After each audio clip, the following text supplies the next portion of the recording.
Continuamos con el artículo 34. Ahora vamos a analizar el inciso tercero, que se refiere a los plazos para el dictado de las resoluciones.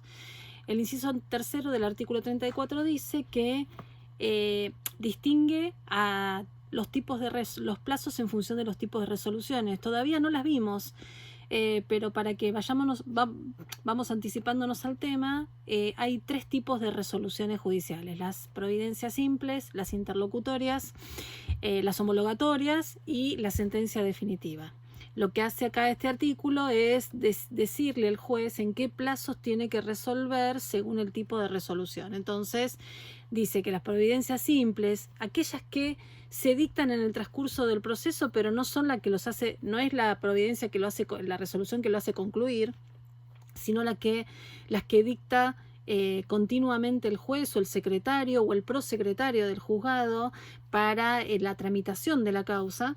Las tiene que dictar dentro del plazo de los 3 días desde que el profesional, el abogado, presenta el escrito judicial. Pero ¿qué pasa? Si estamos frente a una medida cautelar, el Código Procesal le impone al juez el dictado en el día. No se puede tomar los 3 días para dictar esa providencia simple.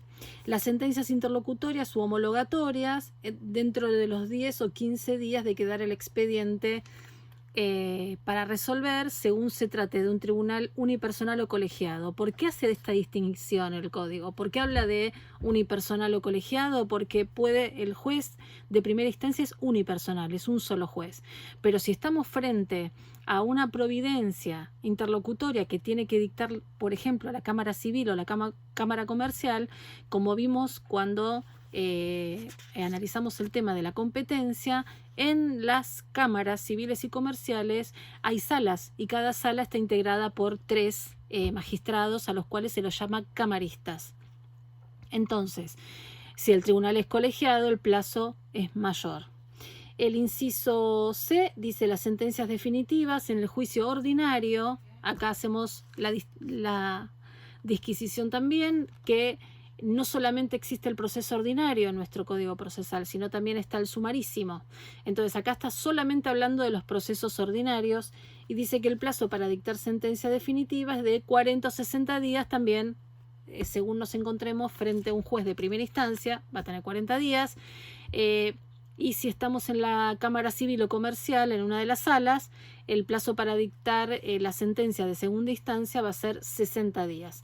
Cuando el código no dice nada y nos dice días, está hablando de días hábiles. Cuando el Código Procesal quiere hablar de días corridos, en general lo aclara. Entonces, en estos casos estamos hablando siempre de días hábiles. Las sentencias definitivas, dice el inciso D, en el proceso sumarísimo, es decir, es el otro tipo de proceso al lado del ordinario, dentro de los 20 o 30 días de quedar el expediente también en condiciones de resolver. Y cuando se trate de un amparo, el amparo está previsto en nuestro Código Procesal. Vamos a ir al artículo 300, ya les digo, 321. Cuando estemos dentro del 321 inciso segundo, que es el amparo, el plazo para dictar sentencias de 10 o 15 días según se trate de individual, unipersonal o colegiado. En todos los supuestos, si el juez ordena alguna medida para mejor proveer alguna prueba de oficio, bueno, el tiempo que dure la producción de esa prueba suspende los plazos para dictar sentencia. A ver, tenemos que tener en cuenta que esta disposición solamente se aplica para el caso de que el juez tenga el expediente para dictar sentencia, es decir, haya llamado a autos para dictar sentencia y dicte con posterioridad una medida de prueba de oficio. Ahí sí se suspenden los plazos. Ahora, si la medida para mejor proveer, como vamos a ver, la dicta antes del llamado de autos para dictar sentencia, en ese caso todavía no está corriendo ningún plazo porque justamente ordenó la medida para mejor proveer antes de llamar a autos para dictar sentencia. El inciso cuarto nos habla de fundar toda sentencia definitiva o interlocutoria bajo pena de nulidad, respetando la jerarquía de las normas vigentes y el principio de congruencia. Para esto tenemos que remitirnos al Código Civil y Comercial de la Nación, que tenemos que también tenerlo a mano para estudiar esta materia. El artículo 3 dice deber de resolver.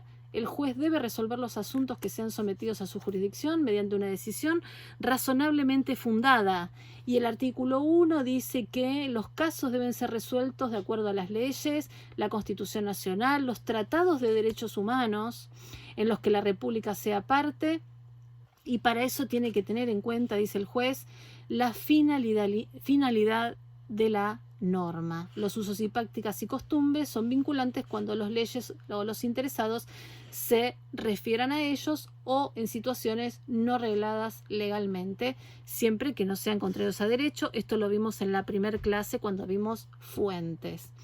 Y el artículo 2 también es importante para este inciso del artículo 34, cuando dice la ley debe ser interpretada teniendo en cuenta sus palabras, su finalidad, esto es importantísimo, las leyes análogas, las disposiciones que surgen de los tratados de derechos humanos, y acá no hace distinción entre si la Argentina los ha incorporado o no, o fue parte de ese tratado. Es importantísimo este artículo 2, como así también los principios y los valores jurídicos de modo coherente con todo el ordenamiento jurídico.